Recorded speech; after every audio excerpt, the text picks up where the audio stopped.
Cristo me guiará. Si el sol llegara a oscurecer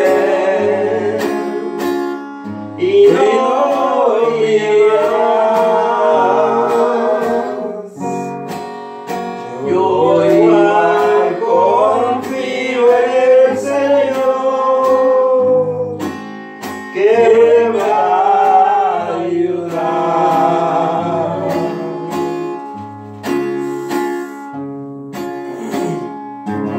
Gloria a Dios. Digno de abrir los sellos, Señor, tú eres digno de abrir los sellos, Señor,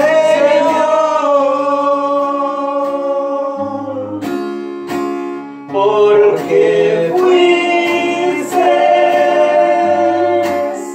inmolado con tu poder, me has levantado, porque fuiste inmolado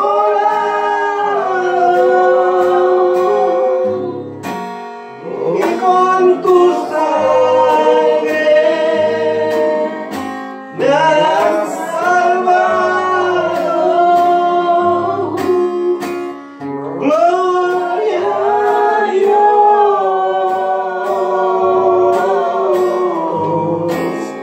Gloria a Dios.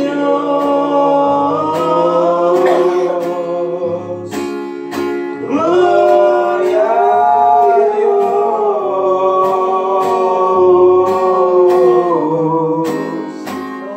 Gloria a Dios. Aleluya, gloria a Dios. Gracias, Señor. Gloria a Dios. Bendito eres, oh Rey de Reyes, Señor. Bendito Dios.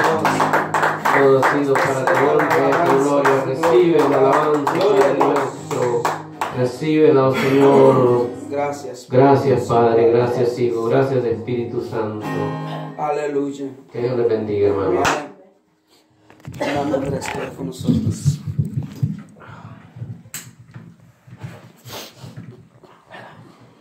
Gloria a Dios, aleluya. Gloria a Dios, aleluya. Vive, hermanos. Cristo. A su nombre. Gloria. Gloria a Dios, aleluya. Primeramente le doy gracias a Dios por el privilegio de estar en este lugar otra vez más y por el privilegio de tener este privilegio para orar para los ofrendas, hermanos. Amén. Todos aquí debemos estar agradecidos con el Señor. Amén. Solo estar en ese lugar es más que un privilegio. Con solo estar en ese lugar es porque Dios se nos ha permitido, hermanos. Amén. Amén. Así no vamos a leer un texto de la Biblia porque todos sabemos que tenemos que dar conforme con nuestro corazón, hermanos. Si Amén. queremos dar bastante, démoslo, pero lo importante es que demos de corazón, la calidad de como nosotros damos la ofrenda. Así yo les pido, hermano, que vamos de rodillas para orar por las ofrendas. Bendito Dios, gracias. Gracias. Oh Señor, gracias Padre, te doy por el privilegio, Señor, que tú me has dado de traerme a este lugar. Padre, vengo en su presencia, Señor, pidiéndote que reciba la ofrenda que damos en esta hora, Señor. Tú sabes, Señor, que yo vengo en tu presencia dándote gracias, Señor. Tú sabes, Señor, que yo estoy aquí, Señor, agradecido por todo lo que tú me has dado, Señor. Yo puedo decir confiadamente que tú has estado conmigo toda mi vida, Señor. Todo lo que me ha pasado porque tú me has permitido, Señor, pasar. Con solo estar en ese lugar, Padre, es para darte gracias, Señor. Tantas cosas, Padre, que pueden pasar allá afuera, pero gracias a ti, Señor, nada malo nos pasó. Gracias a ti, Padre, podemos venir aquí y estamos acá porque queremos más tu palabra, Señor. tantas cosas que nos pueden pasar, Señor. Por el nombre de Cristo, damos gracias, Señor, porque yo reconozco que tú nos has protegido, Señor. Tú nos has traído a este lugar. Y cómo no estar agradecido contigo, Señor. Cómo no estar agradecido, Padre. Si tú nos das fuerza, Señor. Tú nos das la salud. Tú nos das todo, el entendimiento, la sabiduría. Todo viene de ti, Padre. Y por eso, Señor, yo te pido que recibas nuestra ofrenda, Padre. Multiplica, Señor, todo lo que estamos que no éramos dignos, Señor amado, por nuestro pecado, Padre, porque nos habíamos revelado contra usted. Yo te pido, Señor, en el nombre de Jesús, que nos bendiga, Señor, que hemos nos sido bendiga, lavados y ahora Señor. estamos Yo te pido, Señor, que bendigas al que está realmente aquí, necesitado, Señor, Padre. en agradecimiento, Padre, ayúdalos, Señor. Puede ser, Señor, que algunos hermanos en ese lugar, pedimos por todas las necesidades que que hay, estamos Señor. luchando, Señor, que están sufriendo, Padre. Yo te pido, Señor, que lo bendigas grandemente en ellos, Señor. Tú sabes, Señor, quién está en problemas. Tú sabes, Señor, quién tiene necesidad, Padre. Yo te pido, Señor, que los alcances, Señor, a ellos. Que multipliques, Señor, sus bendiciones, Padre, en el nombre de Jesús. Tú lo sabes todo, Padre, y tú lo puedes todo, Padre. En el nombre de Jesús te pedimos que recibas esta ofrenda que damos con nuestro corazón. Y que la iglesia use, Señor, esta ofrenda como se debe usar, Padre, para alcanzar esas vidas realmente necesitadas. Este dinero es para ti, Señor, y te pedimos, Señor, que bendigas al pueblo necesitado, Señor. Tantas cosas que van a pasar, y por eso estamos aquí, buscando más presencia, dándote la ofrenda, Padre, que debemos darte a ti, Padre, porque estamos, Señor, agradecidos con todo lo que tú nos das, Padre. Es por eso que yo estoy aquí. Yo estoy aquí, Señor, buscando más tu presencia. Yo estoy aquí, Señor, dándole gracias, Señor, por todo lo que tú nos has dado, Señor. Yo sé, Señor, que tú nunca nos vas a dejar solos, y por eso debemos estar felices. Por eso debemos estar contentos. Tú nunca, Señor, se apartas de nosotros. Es nosotros que nos apartamos de ti, Padre. Yo te doy gracias, Señor, por todo. Y te pido, Señor, que nos bendiga, Señor, cada día más y más. Toda gloria y honra sea para ti, Padre. Gracias, Señor. Gracias, Padre. Gracias. Amén. Gracias, Espíritu Santo. Amén, gloria a Dios. Gloria a Dios. Continuamos con la alabanza. Ahí, tal vez. Aleluya. Nos vamos a gozar, nos vamos a gozar, a la boda del Cordero nos vamos a gozar, nos vamos a gozar, nos vamos a gozar, a la boda del Cordero nos vamos a gozar, y luego nos iremos a la patria celestial, a vivir con Jesucristo por la eternidad. Y luego nos iremos a la patria celestial, a vivir con Jesucristo allá en la eternidad. Aleluya. Gloria a Dios. Aleluya. Aleluya. Gloria a Dios. Bendito Dios. Ay, Señor, gloria a Dios. Gloria a Dios. El Señor me les bendiga, amados hermanos. Amén. Gloria a Dios en esta noche. A Él sea la gloria, la honra y toda la alabanza. Amén. Yo realmente, hermanos, me siento contento. Estas alabanzas han sido lindas. Yo no sé, hermano, pero fíjense que yo he sentido la presencia del Espíritu Santo en las alabanzas. Porque en eso se complace Dios, en la humildad, en que le vengamos de corazón, en que no vengamos con aquella tendencia de que si van a haber muchos o cosas así, ¿verdad? Dios quiere que cada uno le entregue su adoración pura a Dios. Amén. En esta yo traigo la palabra en esta noche, pero quiero comentarles algo un poquito antes. Yo estuve trabajando hoy en la tarde afuera, en lo que es el patio. Y bueno, estuve ahí como unas 2-3 horas. De ahí me dio frío y entré. Luego me senté en el sofá y me puse una cobija y me quedé dormido. Pues estaba haciendo bastante frío. Entonces y vino a mí un sueño que era un camión grande de esos trailers, de esos cabezales. y allí venía una pareja con 3 niños. Venían 2 niños, como de unos 4 años tal vez, y un tiernito, recién nacido. Entonces, y yo no sé por qué yo estaba ahí, y bajó el Señor, bajó el muchacho, y me fue a entregar a ese niño tiernito. Y de ahí salió la esposa y se fueron. Dijeron que iban a ir a hacer algo. Y yo me quedé, dijo él, al regresar nos vamos. Entonces, y bueno, yo me quedé ahí y según el sueño pasó bastantes horas. Y yo estaba preocupado porque ya veía oscuro y el niño pues ahí conmigo. Entonces cuando de repente vi que el señor, el muchacho era un joven, entró a la troca, pero había dejado los 2 niños, los habían dejado con llave arriba. Y yo los veía en la ventana que ellos se asomaban, ¿va? Y que lloraban, preocupados tal vez. Entonces, bueno, cuando veo que sube el señor el muchacho, y no me pregunta del tiernito. Y yo con el tiernito en la mano, chineándolo. Y no me pregunta, y yo me extraño por eso. Entonces, pero después de eso, baja una muchacha que no era la esposa de él, porque ya no regresó con la esposa. Entonces me dijo, dice el Señor, dice el papá del niño, me dice, que mira tú qué haces con ese niño. Y le dije yo, pero ¿cómo? Le digo, la cosa es que yo veía al niño bien hermoso, bien lindo. Y le digo yo, pero ¿y cómo? Le digo yo no puedo hacer esto. No, me dice, dice que ve tú qué hagas, me dice, tíralo, me dice, échalo a la basura, me dice, o ve a una tienda, me dice, y pues, déjalo ahí, me dijo, que alguien lo va a recoger. Y yo dije, pero ¿cómo? Dije yo, no. Y yo no podía dar credibilidad a lo que yo estaba escuchando. ¿Y qué pasó? Le dije yo, no, me dijo, es que ellos, me dijo, se fueron a divorciar, me dijo. Y ella ahorita, me dijo, está con otro hombre, me dijo.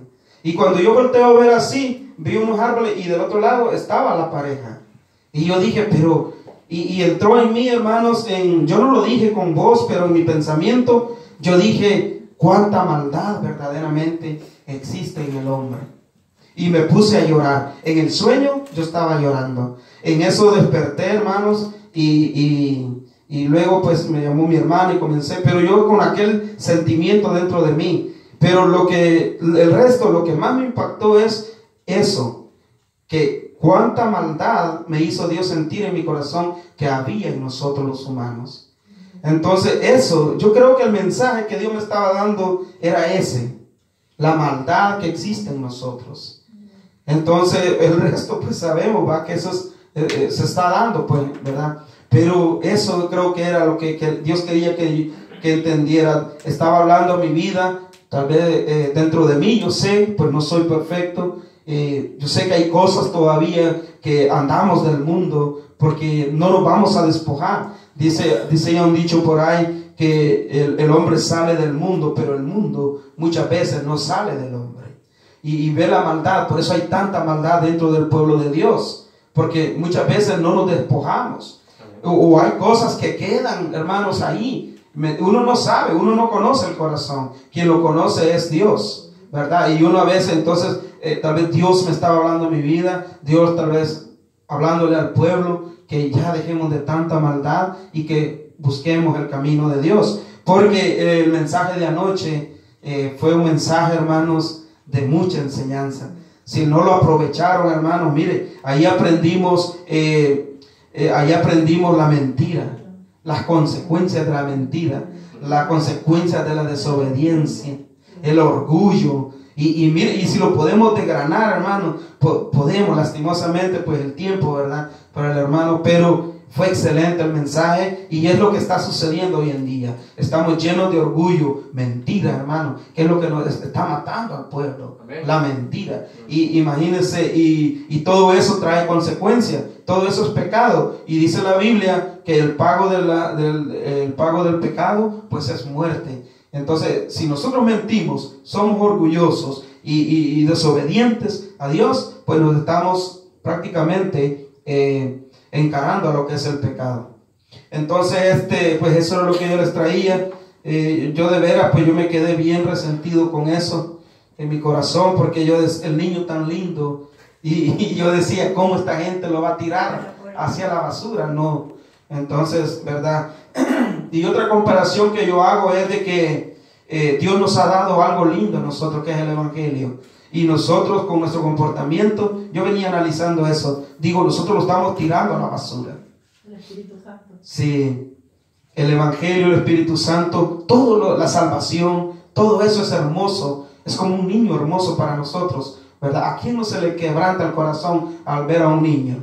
¿Verdad? Por muy fuerte, por muy serio que sea la persona, pero ante la sonrisa de un niño, hermanos, yo creo que a cualquiera se le quebranta el corazón, ¿va? Y le sale una expresión de decir, qué lindo ese niño. Pues el Evangelio es más hermoso que eso. Es nuestra salvación, es Cristo Jesús. Gloria a Dios. Así que en esta noche yo traigo, hermanos, es como un estudio sobre la analogía del buen pastor. Pero para que entendamos, hermanos, qué significa la analogía del buen pastor, le voy a poner unos ejemplos. Aunque en el diccionario, ¿verdad? Está, pero a veces el diccionario nos confunde más, porque usa palabras, ¿verdad? Entonces, a mí siempre me ha gustado dar los conceptos fáciles, conforme uno los puede entender. Entonces, la analogía, hermanos, es cuando tomamos un objeto, dos objetos diferentes, pero que tienen la misma función al final. Algunas Biblias tiene ese título. Está en el Juan capítulo 10. En algunas Biblias ahí dice analogía del buen pastor, o analogía de Cristo, dice. Entonces, yo le decía, se toman dos cosas, pero al final el uso es un mismo resultado. Le voy a poner un ejemplo. Por ejemplo, tenemos las alas de un murciélago y tenemos las aletas de un pez. Son dos cosas bien diferentes, ¿verdad? En diferentes, ¿cómo se dice? Cuerpo. Diferentes cuerpos y en diferentes movimientos y donde viven, pues, situaciones. Uno vive en el aire, el otro ambiente, el otro vive en el mar. Pero, ¿para qué las usan? Para desplazarse, ¿verdad? El murciélago se desplaza con sus alas y el pez se desplaza con sus aletas. Entonces, ve, son dos cosas. Entonces, esa es una analogía, que el resultado es que los dos usan el resultado es que los dos se mueven de un lugar a otro. Otro ejemplo que se me viene a la mente es las garras de un águila y nuestras manos. Hay mucha similitud, pero ve que son bien diferentes, porque el águila usa sus garras para tomar su alimento y para comer de él.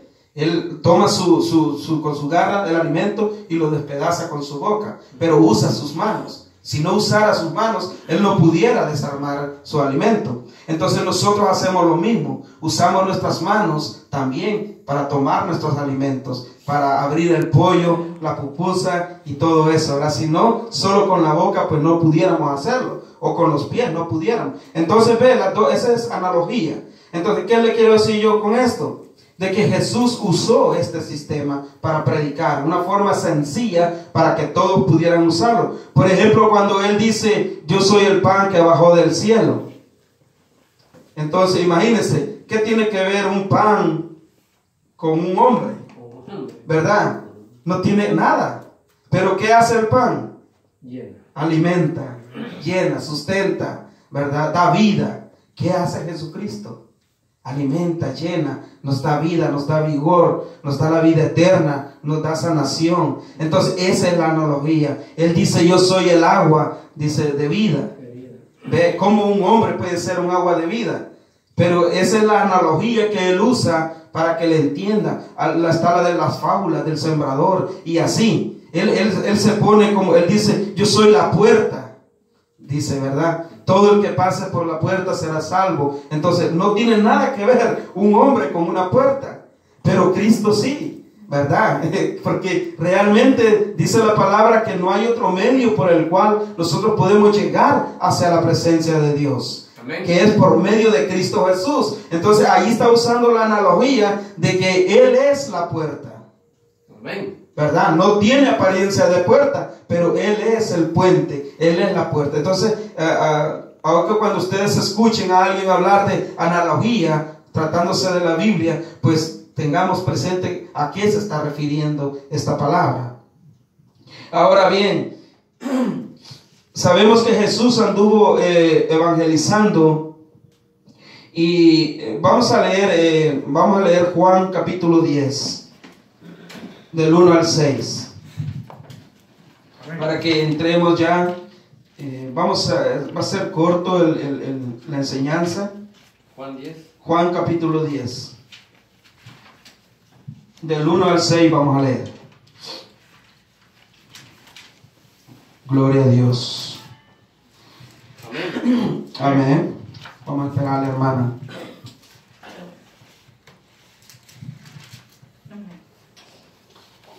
Amén. Dice la palabra en el nombre del Padre, del Hijo y de su Santo Espíritu. Amén. De cierto os digo, el que no entra por la puerta en el redil de las ovejas, sino que sube por otra parte, ese es ladrón y salteador. Mas el que entra por la puerta, el pastor de las ovejas es. A este abre el portero, y las ovejas oyen su voz, y a su voz llama por nombre y las saca.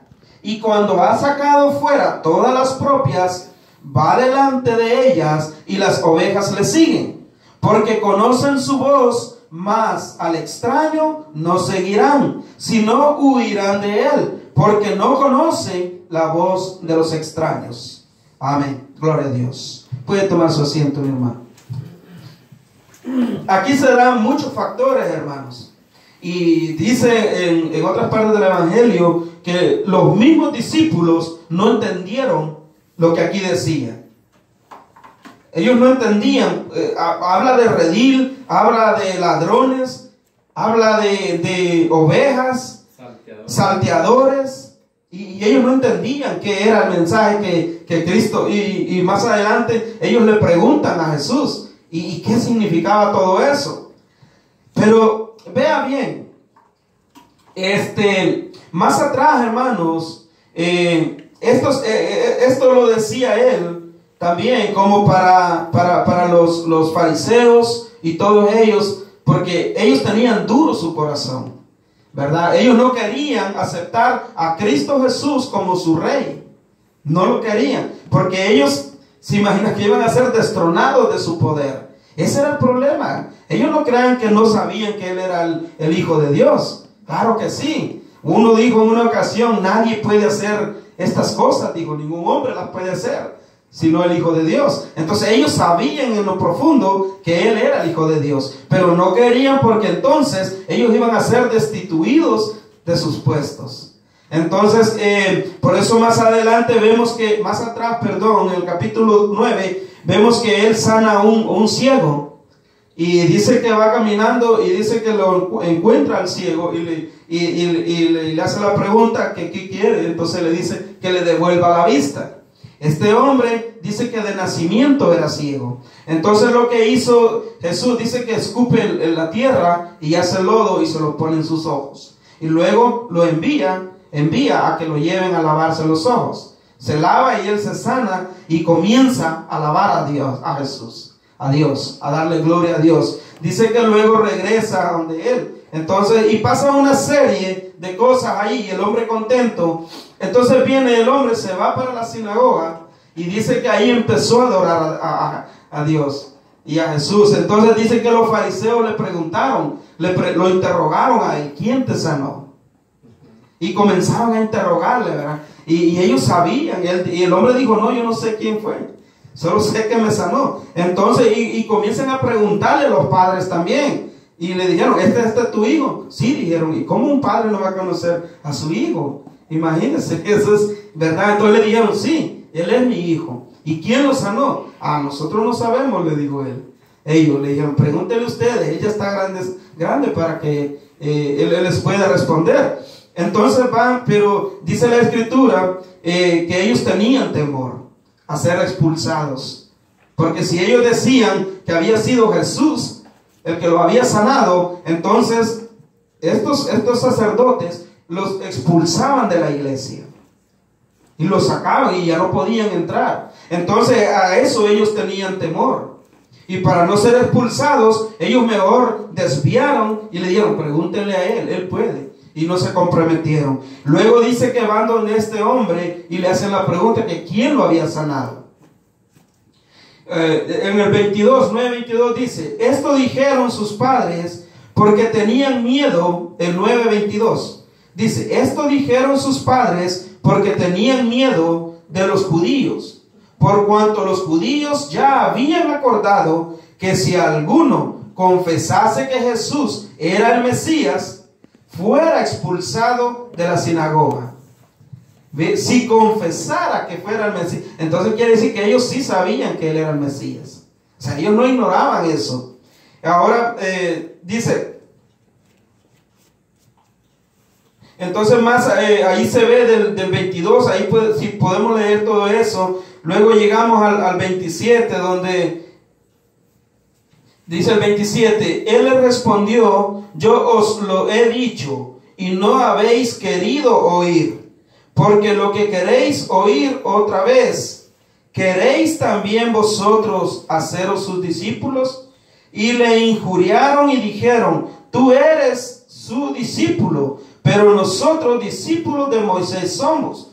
Entonces aquí le estaban diciendo, estaban interrogando al que había sanado a Jesús, ¿verdad? Y lo estaban obligando a que él se retractara de que siguiera alabando a Jesús, ¿verdad? De que él lo había sanado. Él quería que dijera lo contrario.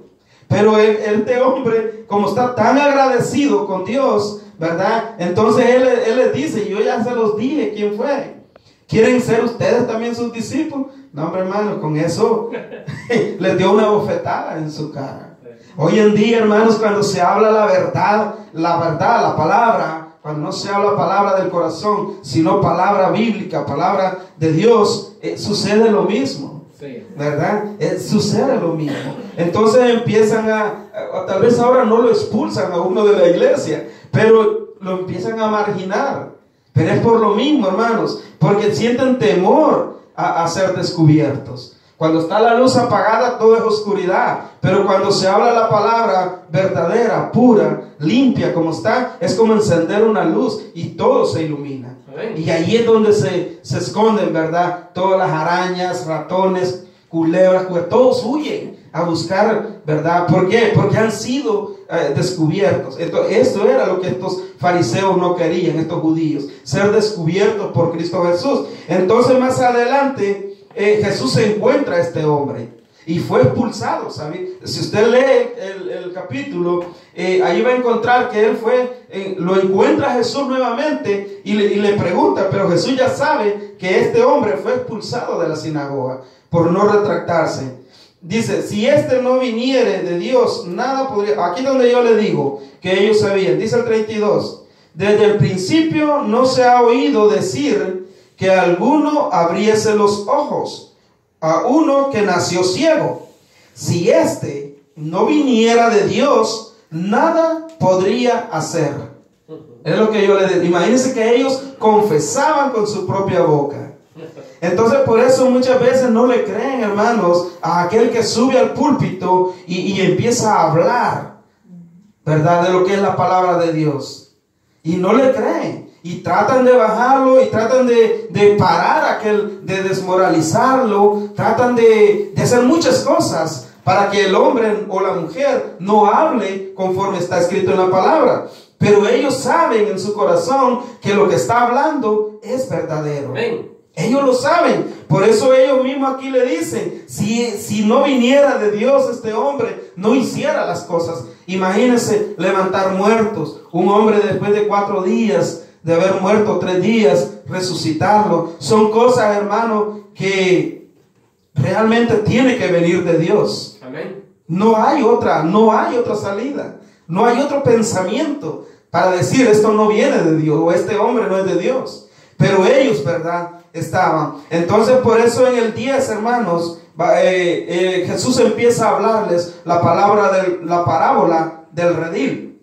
Y dice, de cierto os digo, el que no entra por la puerta en el redil de las ovejas, sino que sube por otra parte, ese es ladrón y salteador. Vea usted, ¿qué es el redil? El redil es un lugar, hermanos, que está cercado donde hay ovejas y ganado, vacas, o como le llaman, corral también, ¿verdad? Pero las ovejas es un redil. Entonces, dice la palabra que el que no entra por la puerta, dicen, es ladrón y salteador. Vea que las dos cosas no son iguales. Dice, ladrón es aquel que roba en secreto. El ladrón es aquel que le roba a uno y uno no se da ni cuenta, ¿verdad? Es el que espera en la oscuridad y cuando ya ve que todo está en silencio, en calma, él entra y roba, y si es posible, él no deja ni huellas que ha entrado. Ese es el ladrón. ¿Y cuántos de esos no hay hoy en la iglesia? ¿Cuántos no se están enriqueciendo, verdad? Así bajo aguas, como se dice, sin hacer bulla, calladitos, con perspicacia. Y entonces, pero tenemos el salteador. Este es más terrible. El salteador, hermanos, es el que agarra lo que no es de él, como con violencia. A mano armada. El salteador es aquel, hermanos, que cuando... si usted puede ver cuando termina por ejemplo, en la mundial, que termina el torneo ese y van los campeones, van al país y hacen fiesta, cierran todo y las calles y gente de todo anda ahí. Entonces ahí comienzan los salteadores. Esos son los que no les importa si está de día, rompen los vidrios, entran a las tiendas y no les importa que los estén grabando. Esos son los salteadores. Entonces también cuando después que ha sucedido una catástrofe, pasa lo mismo.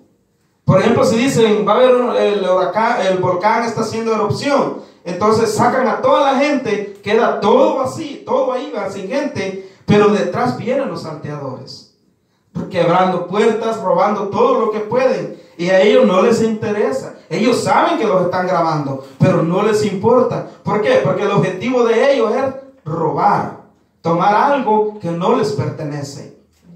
Entonces la Biblia nos está hablando de ladrones y salteadores, esos mismos que hay dentro de la iglesia.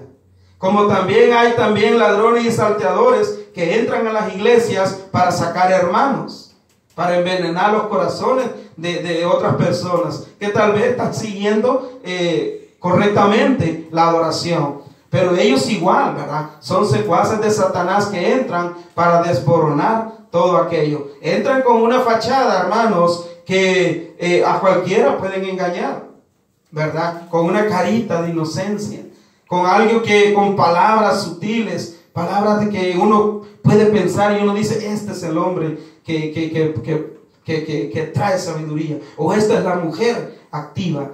Pero después, hermanos, se convierten en esto, salteadores y ladrones. Y la palabra dice que el que no entra por la puerta